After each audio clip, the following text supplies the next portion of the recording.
১৪০ উপজেলায় ভোট কাল, কেন্দ্রে কেন্দ্রে যাচ্ছে সরঞ্জাম। নিরাপত্তায় থাকবে ৪১৮ প্লাটুন বিজিবি। মন্ত্রী এমপি স্বতন্ত্রের অংশগ্রহণে বেকায়দায় নেই কমিশন, ব্রিফিং এসইসি।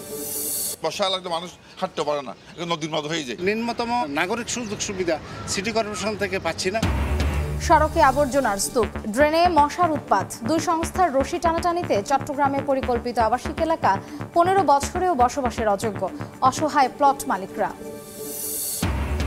১ মাস বিরতি দিয়ে ফের ভর্তুকি মূল্যে টিসিবির পণ্য বিক্রি শুরু। ৩০ টাকা কেজিতে চাল কিনতে পেরে খুশি কার্ডধারীরা। জুলাই থেকে প্রতি ওয়ার্ডে থাকবে ট্রাক সেলের দোকান। আব্দুল্লাহপুর থেকে সংযোগ সড়কে বসেছে ভায়াডাক্ট, দৃশ্যমান হচ্ছে আশুলিয়া এলিভেটেড এক্সপ্রেসওয়ে। অগ্রগতি ৪০%, আসছে বছরেই চালুর পরিকল্পনা। এবং ভারতের লোকসভা নির্বাচনের তৃতীয় দফার ভোট গ্রহণ চলছে। ১১ রাজ্যের ৯৩ আসনে হচ্ছে লড়াই। সবার নজর গুজরাটের গান্ধীনগরে স্বরাষ্ট্রমন্ত্রী অমিত শাহর আসনের দিকে।